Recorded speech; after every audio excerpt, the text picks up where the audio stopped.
All right, welcome back, everybody, to another edition of Dollar Bin Digging. This is the video and article that I do for comicbookinvest.com, where I talk about those little hidden treasure books that you might still be able to find in those cheap boxes, those dollar boxes, wherever you find your cheap comics. These are the books that I'm looking for this week based on some recent news, announcements, rumors, and some speculation of things we might see or we do know are coming our way. Just, again, some fun little things you can do as sort of a little bit of a scavenger hunt to kind of make your digging a little more enjoyable. Hopefully you're enjoying this series as well as everything else here on the channel. Let me know what you think in the comments section. Please like, subscribe, hit the alert button so you don't miss anything.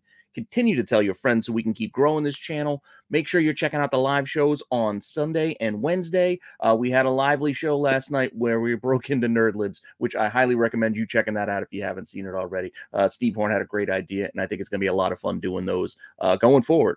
And with that all said, if you want to see what books I'm talking about this week, just hang on for a few seconds after the break, and I will be right back.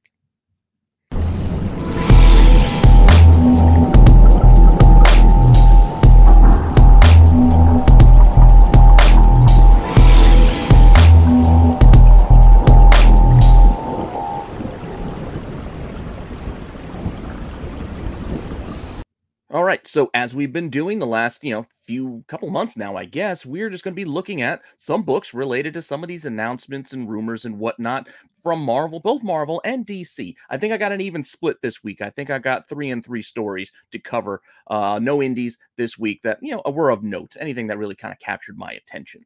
But we're going to start off with Marvel, and the first being just this little article that was written about Miss Sinister and whether she might be coming to, the X-Men's, nation and whatnot. And she is a very interesting character. I think they were trying to revamp the whole idea of Mr. Sinister because they've kind of taken him in a lot of weird directions with all the cloning and all of that stuff. Like it got a little crazy there for a little bit, but he is still one of my favorite X-Men villains, Mr. Sinister, that is. And Miss Sinister is also one that you should keep an eye out for because whether you know it or not, she's not featured heavily on the cover or anything like that, but X-Men Legacy 214 is her first appearance, and you can find her inside the guts of this book, basically at the end. It's kind of like one of those last page splash kind of reveals that we have, and there was a whole Mr. Sinister storyline here that was going on in this book, but at the end, we get, how about Miss Sinister, as she's talking there with Sebastian Shaw, so very interesting. I think she's a pretty cool character, but who knows if we will see her showing up more often or showing up with the over in the X-Men's, nation with all these new X-Men stories as they're kind of rebooting yet again the X universe. And honestly, I just am having a hard time keeping up, but still, I will still keep paying attention because I still will keep reading and still getting these books. And this is one that you might still be able to find for cheap where, it could sell for as cheap as $6 or even a best offer on $3. This is not an expensive book for being a first appearance, really. It's something you should be paying attention to because, again, it's pretty darn cheap. And not to say it's going to amount to anything, but why not take a shot, right? For these kind of prices, why not? But even at these prices, I'm still saying look for it for $1. $2 even. Those cheap boxes, those bargain bins. This is the kind of X-Men run filler you will be flipping past because there are a lot of X-Men books in those boxes. And this is one that you should just keep, bookmarked in your mind that this cover is one you should be looking for. And even if you want to go buy one online right now, it's $8, $10, or a whopping $2.50 for a 9.8. I don't know, just something to keep in mind, something to look for. Like I said, scavenger hunt. That's kind of the idea that I'm going with.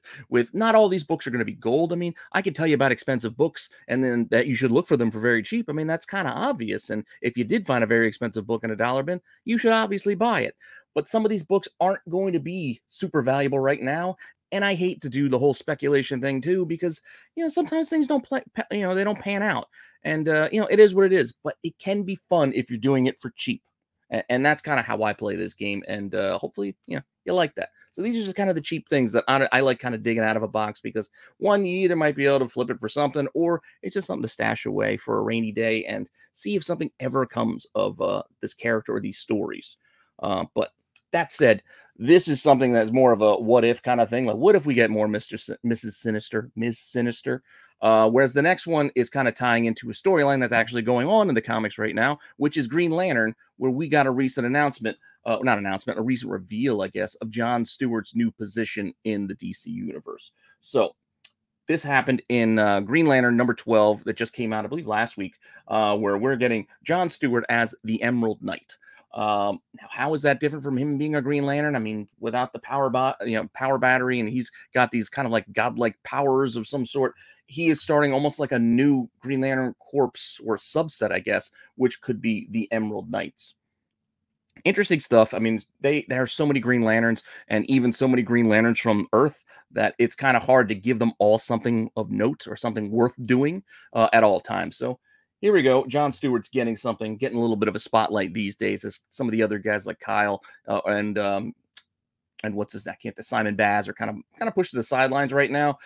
So that's fine. I mean, you can't feature everybody all the time. So hopefully those fans of Jon Stewart like this new direction that they're going with for his character. And like I said, it was in this Green Lantern number 12 where he is introduced as being, the Emerald Knight. Kind of a different look. He's got swords, kind of cool, and we will see and definitely see that Jon Stewart and the Emerald Knights will return. So we know we're getting more, but what does that actually mean? Who knows exactly what they're planning to do, but there were some Emerald Knights in the Emerald Knights storyline back in Green Lantern, back in issue 101 through 106, I believe it was. It was chapter 1 of 6. Yes, it was a 6-part series where we did get the Emerald Knights. So if you're curious about whether it's going to tie into that, I don't know. Maybe it will, maybe it won't. But this is a cheap series of books that you can probably go dig out just in case they do tie back to this run in any way. And it's like I said, look, $3.85 for that first issue, issue 101, or you can get the whole set for $20. It's not too bad if you're looking at those recent sale prices. What's on the market right now, you can see copies are as cheap as $1.19 for that one issue, or you can get runs for $23. And then look, there's also an issue 101 there for $12. So $12 or $1. I mean, it's up to you, but that's kind of the range. The pricing is kind of crazy online, but that's not what I'm talking about. I'm talking about digging it out of a cheap box. $1 to $2 depends on what your shops have as far as their cheap comics go. Maybe you got quarter boxes. Some people have quarter boxes, 50-cent boxes. Whatever place you can get cheap comics, these are the things, again, I think you should just be looking for when you're flipping through those boxes, because you might be able to find them. And like I said, this is a 6-issue series, so if you can find any of them, try to get all of them. Try to get the whole run, because you might do all right. And just stash them away, and we'll see what happens in the future. Now, the other tie-in that could be is related to the Emerald Knights is there was a character called the Emerald Knight who first showed up in this Green Lantern Power Girl storyline. I believe he was a Daxamite, which is that kind of near Krypton, like I think the red sun gives them powers. They're like almost like Superman type. That kind of Kryptonian level power, the Daxamites. And there was one from, I think, the 13th century. This guy who went by the Emerald Knight, and he had the whole shtick where he had a shield and all that. So who knows if that's the way we're going? I mean, Jon Stewart did have a sword right there, so maybe we are going with something more in this range, and maybe we'll get a call back to this character from the 13th century in some way, because he was the Green Lantern for our sector 2814. Again, hundreds of years ago. That said, or I guess you should say from the 13th century, whatever. That all said, this book is, again, another one that's, you could find if you go out there digging. Like, it's $4. One sold for back in February online. So it's not selling for a ton of money, and you can find copies for $3 to $4 even online now. But hey, if you find it in a cheap box, just scoop one up. Who knows? Maybe it could be something fun to tuck away. Now, we're going to bounce on back over to Marvel for our next book and see what we got here. And this is the Avengers, going back to the 1 million BC timeline, because apparently they're going to do a one-shot that's going to explain the birth of Thor. We kind of touched on this on the Tack Show News last night. I don't know exactly what this is going to mean or what this storyline is going to be, but hey, revealing Thor's true origin is always something that is kind of interesting. But this 1 million BC Avengers is kind of an interesting idea. Like, it's still kind of a fun little thing to take all of these what's the mantle, like all these mantle power sets, like the Ghost Riders man, or the Iron Fist. Like, these are things where the mantle gets passed on throughout the years, down the line to other characters. I kind of like the idea of the legacy of that, which is why these characters all first appeared probably in Marvel Legacy number 1. It was like a little few issue kind of storyline at the front where this team came together to fight a Celestial, and it was kind of interesting. Now, they printed the heck out of this book, and there are a lot of different covers. There's a gatefold cover that I have here. I'm not going to have it all spread out or whatnot for you, but there's also a lenticular. There's a lot of covers for this book, as it was printed to death. And because of that, There are a lot of variants, and there are a lot of copies. And again, here there's that Celestial that they were going to fight with this team. It was like Odin or Bor. I can't remember which Asgardian it was. But we had a Ghost Rider, we had an Iron Fist, we had a Sorcerer Supreme. A lot of fun stuff. But this book is still pretty cheap because there are so many of them. So who knows? If you find it for cheap, if you don't already have one, go ahead and grab another one, because these things can, might be interesting if we get more of this Avengers BC, 1 million BC, kind of storyline. Maybe they get another mini or something like that, because they had a run in that Avengers title for a little bit, but I don't know. Look, 99 cents. This still sells for, even online, $2, $1.89. This is not an expensive book, and one you can probably find very cheap copies of. Even if you go shopping right now, you can buy one for 99 cents, or you can pay $4. I mean, it's just kind of range. It's a cheap book, interesting read, pretty cool art. Just get one if you don't have one. And if you want to get a couple extras just in case, hey, who knows, just in case, because God knows books that are very heavily printed can still be very, very expensive if the demand actually outweighs that supply. So you never know. You never know what we might get. But that's another interesting one you can kind of keep an eye out for when you're flipping through the Marvel boxes. But if you want to go back to the DC side of things, we're going to look at a little bit of Nightwing. A little bit of Nightwing here, because as we get this little storyline with Deathstroke battling Nightwing after the death of all the Justice League. As again, I know I've talked about it here on the channel a few times, that this month we are getting Justice League 75, where all the characters are basically going to die except for one, and we're getting a whole new Justice League and whatnot. But apparently one of the stories that's going to come after this is going to be Dick Grayson, Nightwing, going to be facing off against Deathstroke. So it's not the first time they've crossed paths. I mean, if you watch the Titans show, you go back to the Teen Titans comic books, they've crossed paths numerous times. And try to go back to like the first time, it would be Deathstroke's first appearance, which is a very pricey book. We're not going to talk about that. But a fun little one that you might be able to dig out is this little 3-issue run from Nightwing series, because I occasionally still see these Nightwing books in those boxes, and there's some fun little stuff in there. So this Nightwing run with him facing Deathstroke kind of ran through 3 issues. It was 80, 81, and 82. I mean, Batgirl kind of jumped in there in the middle to kind of take up the slack, but these 3 issues are books, just be mindful of. When you're flipping through, it's a pretty cool little story and a fun little thing you might be able to dig out. Recently, there are no sales that I could point out for this individual comic, for this issue 80, or even like the group, but you can find these out there with the individual comic only being like $3 if you want to buy one.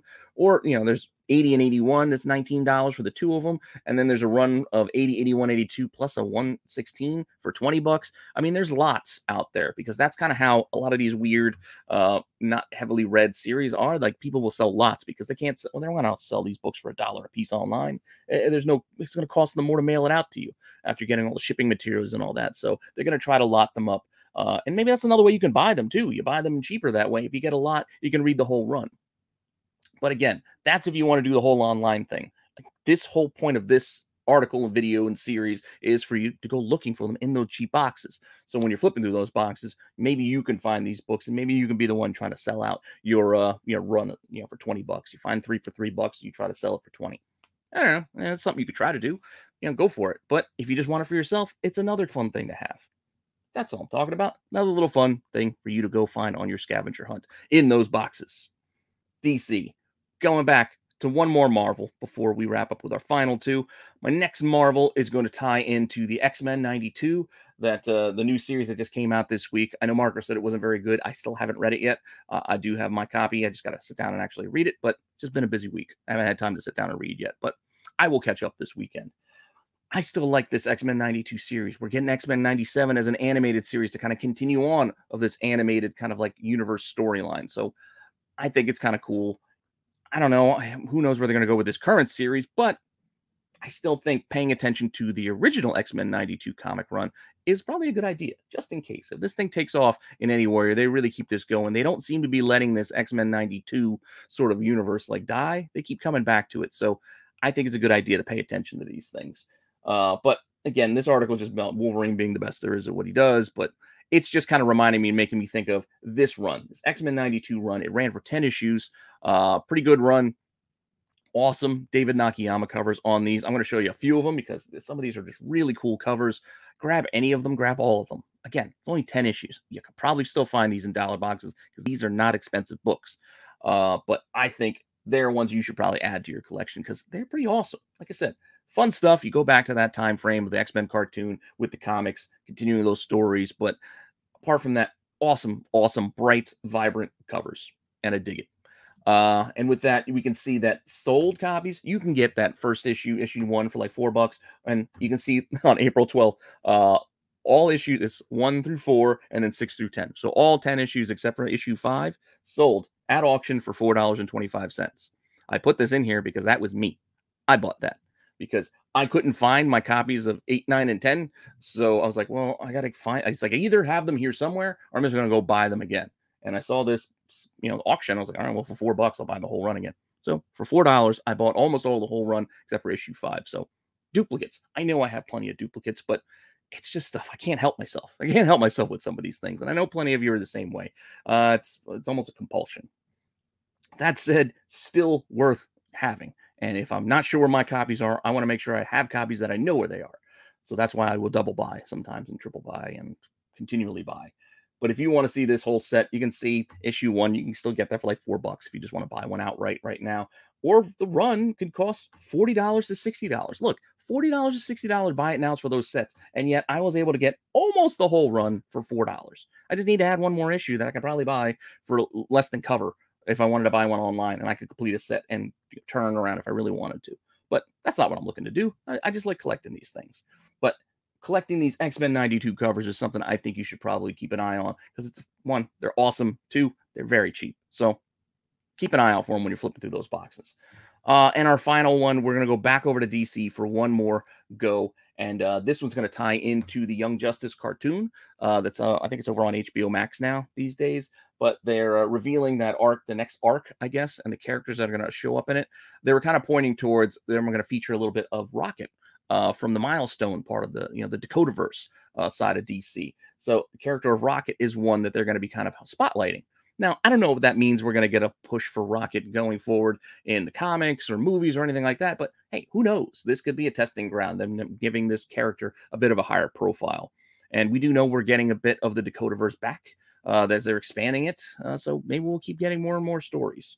But if you want Rocket's first appearance, she first showed up in Icon #1 way back in the day, like I said, those Milestone books, which I will still keep an eye out for these and grab the early issues as well as the late issues of the run anytime I see them. That said, issue 1 does all right. If you do find it, it does all right. There is $14, or look at that, $7.50 for even a polybag version, because there is a polybag version that could still be out there. There's still plenty of ones kept in the polybags. So who knows what's underneath that polybag, the condition of the book, but you might still be able to find one polybagged. And those are the sold copies there. But the one sold April 12th to $14, which is pretty recent, just a couple days ago. And then, like I said, there's a polybag. But then there's also copies online where you can buy them for $11 for the open one. And look, up to $30 people are asking for the polybag one.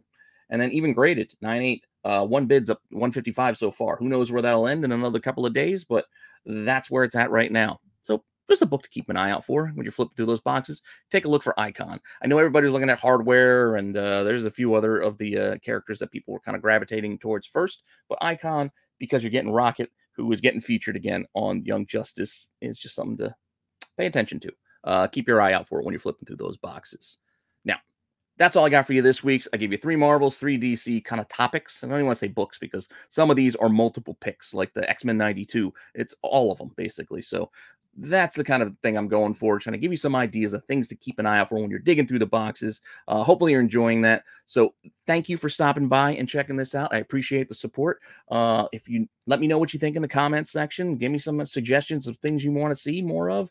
Let me know what you think. Like, subscribe, all that fun stuff. I could use the more subscribers, so keep telling your friends so we can keep growing the channel. We will still be doing that giveaway. I know I keep talking about it. We're getting to it. I'll get it out there, but we will be doing the giveaway to celebrate the 1,500 subs, even though we're now well past 1,600. We're going to probably hit 2,000 by the time I get to getting out that prize for 1,500, but it will go out. It definitely will go out. Check out all the other stuff here on the channel, including the Tack Show, like I said, on Wednesdays, the Star Wars Show on Sunday. Those are live. The chats are lively. The chats are fun. Come engage with the crew, and we'll talk about some comics, pop culture, Star Wars, and all that kind of fun stuff. So if you're down with that, that's the place to be on Wednesdays and Sundays. And then I got plenty of recorded stuff here, as you probably know by now. And with that all said, Thank you once again. Check out the article over on comicbookinvest.com. A lot of free articles, free content over there as well. Definitely help your collecting when you have a lot of information all in one place. So bookmark that site. And with that all said, I'll see you guys soon with some more content.